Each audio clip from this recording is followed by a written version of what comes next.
کسی زمانے میں ایک بڑا مالدار تاجر رہتا تھا، نام حامد بن احمد۔ وہ ایک خوشحال سلطنت کے دارالحکومت میں رہتا تھا اور اس کا کاروبار ہر طرف پھیلا ہوا تھا۔ حامد کے پاس وہ سب کچھ تھا جو دنیا کی طلب ہو سکتی ہے، بیش بہا دولت، شاندار حویلی اور نوکر چاکر کی ایک فوج، مگر اس کے دل میں ایک بڑا مرض تھا، غرور رزق۔ حامد کا ایک ہی فلسفہ تھا، دنیا میں صرف دو چیزیں چلتی ہیں، دماغ اور دولت۔ وہ لوگوں کی باتوں پر ہنستا تھا جب وہ توکل یا غیبی رزق کا ذکر کرتے۔ وہ کہتا یہ کیسی بے وقوفی ہے۔ وہ اکثر اپنے ہم پیشہ ساتھیوں سے کہتا آسمان سے روٹی نہیں گرتی، سب پرانے قصے ہیں، پیسہ کماؤ، رزق ہاتھ پاؤں چلانے سے آتا ہے، میں محنت کرتا ہوں، حساب لگاتا ہوں اور اسی وجہ سے مجھے کھانا ملتا ہے۔ حامد نے اپنی کاروبار کی کامیابی کو اپنی ذاتی ذہانت اور محنت کا کمال سمجھ لیا تھا۔ اس کا دل دنیا کی مال و دولت میں ایسا گم تھا کہ وہ یہ ماننے کو تیار ہی نہ تھا کہ رزق کا ایک ایسا عیبی نظام بھی ہے جسے وہ اپنی دولت کی عینک سے نہیں دیکھ سکتا۔ حامد نے ایک بہت بڑے تجارتی معاہدے کے لیے ایک دور دراز شہر کا سفر طے کیا۔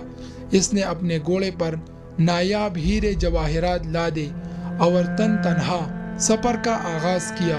سفر کئی دنوں تک جاری رہا۔ حامد ویران پہاڑی راستوں اور بے آب و گیا صحرا کو عبور کرتا رہا۔ وہ راستے بھر اپنی منافع کا حساب لگا رہا تھا اور اس غرور میں مبتلا رہا کہ اس دنیا کا سب سے کامیاب اور ہوشیار شخص وہی ہے۔ شام گہری ہونے لگی، آسمان پر سیاہ بادل چھا گئے اور جنگلی جانوروں کی آوازیں سنائی دینے لگی۔ یہ وہ وقت تھا جب حامد کو اکیلے پن کا احساس ہوا، مگر اس کے غرور نے خوف کو دبائے رکھا۔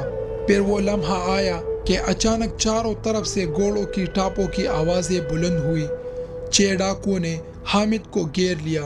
وہ وحشیانہ چہروں اور تنے ہوئے تلواروں کے ساتھ حامد پر حملہ آور ہوئے۔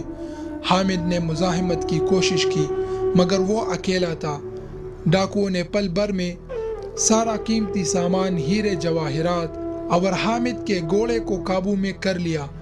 حامد زمین پر گرا ہوا، بے بس اور لوٹا ہوا چیختا رہا، خدا کے لیے مجھے چھوڑ دو، میرا سارا مال لے جاؤ، مجھے مت مارو۔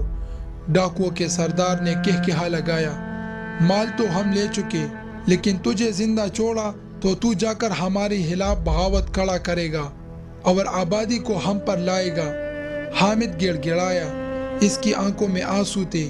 میں کسی کو نہیں بتاؤں گا، میں کہیں دور چلا جاؤں گا۔ ڈاکوؤں نے اپنے ساتھیوں سے مشورہ کیا۔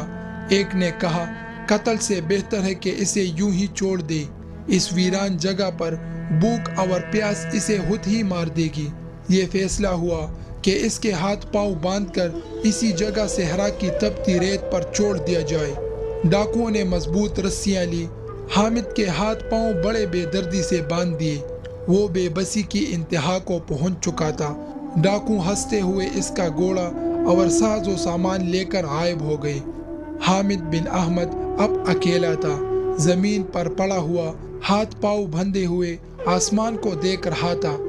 سورج غروب ہو چکا تھا اور رات کی تاریکی نے اسے چاروں طرف سے گھیر لیا۔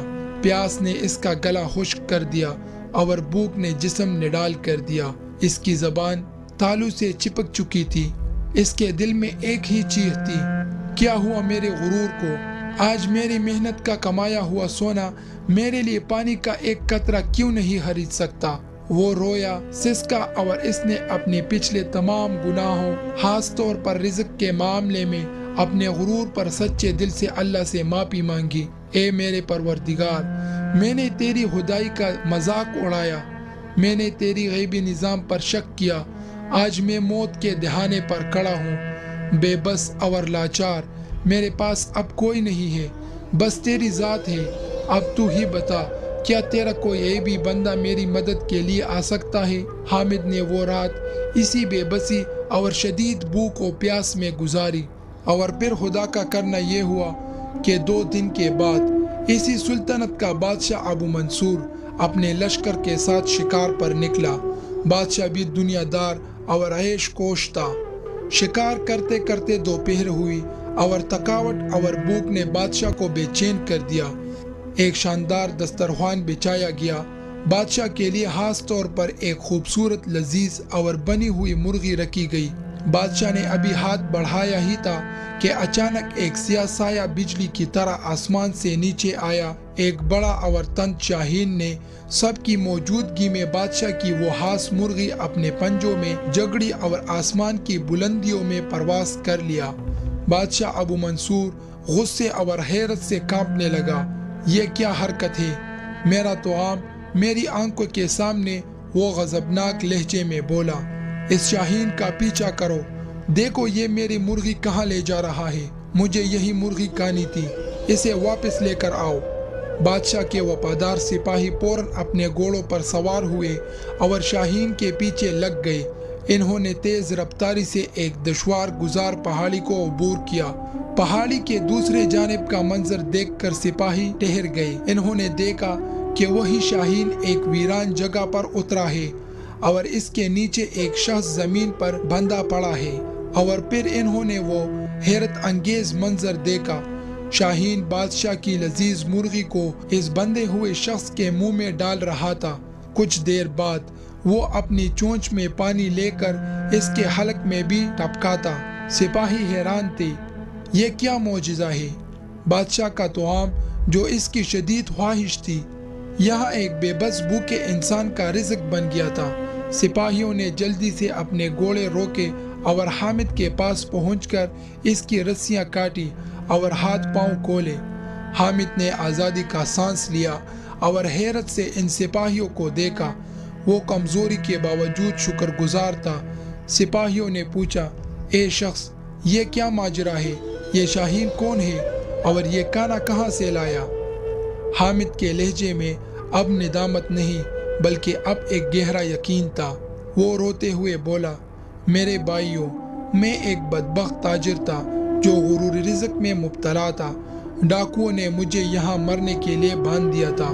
आज तो ये शाहीन मुर्गी लेकर आया है, लेकिन ये तो 2 दिन से मेरी मेहमान नवाजी कर रहा है।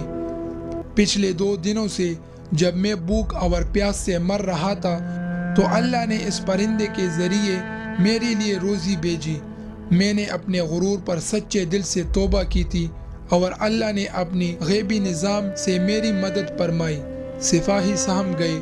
इन्होंने हामिद को तसल्ली दी और इंसाफ और इंसानियत के तहत अपने लश्कर के घोड़ों में से एक मजबूत घोड़ा हामिद को दिया और पानी पिलाया और खाने के लिए कुछ खुराक भी दिया ताकि वो सही सलामत अपने शहर वापस जा सके और अपनी नई जिंदगी का आगाज करे। सिपाही ये हैरत अंगेज और इबरतनाक मंजर लेकर बादशाह अबू मंसूर के पास पहुंचे। बादशाह ने सारी कहानी सुनी, डाकुओं का वाक़या, हामिद की 2 दिन की भूख, हामिद का गुरूर, शाहीन का 2 दिन तक गैबी रिज़्क लाना और आखिर में बादशाह की मुर्गी का इसका रिज़्क बन जाना। बादशाह की आंखों से दुनियादारी का पर्दा हट गया। इसके दिल पर खुदा के निज़ाम कुदरत का खौफ तारी हो गया।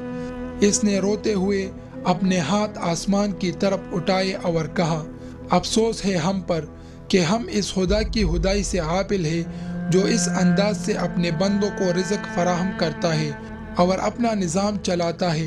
वो 2 दिन तक इस बंदे को खाना बेचता रहा और जब इसके लिए बेहतरीन रिज़्क का वक़्त आया तो मेरी ख्वाहिश का बेहतरीन तोआम इसके लिए बेच दिया गया।